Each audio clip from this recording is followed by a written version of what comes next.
الحمد لأهله والصلاة لأهلها أما بعد فأعوذ بالله من الشيطان الرجيم بسم الله الرحمن الرحيم فبما نقضهم ميثاقهم وكفرهم بآيات الله وقتلهم الأنبياء সংগ্রামী তাওহীদি জনতা, আপনারা সকলেই অবগত আছেন আমরা যে উদ্দেশ্যে এখানে একত্রিত হয়েছি সাতপন্থী সন্ত্রাসীদের মুখাসম্মোচন করার জন্য, জাতিকে তাদের ব্যাপারে সোচ্চার করার জন্য।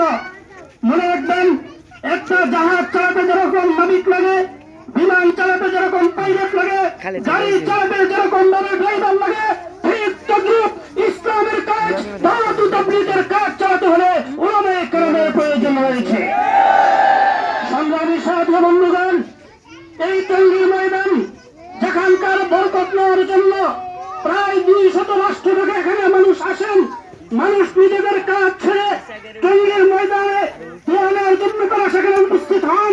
ওই সাতপন্থী সন্ত্রাসীরা ওই টঙ্গীর ময়দানে মানুষ হত্যা করে, তারা রক্তে বঞ্চিত করে সেই ইতিহাসকে তারা কলুষিত করেছে।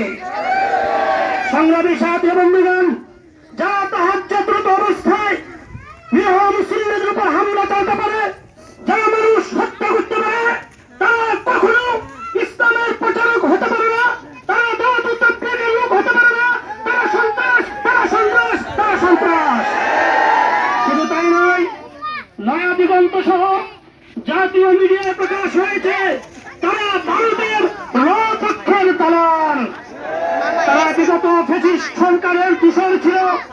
তারা একে একে এই দেশকে অস্থিতিশীল করার জন্য, সরকারকে বেকায়দায় ফেলানোর জন্য বিভিন্ন ধরনের পায়তারা চালাচ্ছে। এই জন্য সকলকে সতর্ক থাকতে হবে। এই সাতপন্থীদেরকে, এই নেতাদেরকে যেখানেই পাওয়া যাবে সেখানেই তাদেরকে প্রতিহত করা হবে।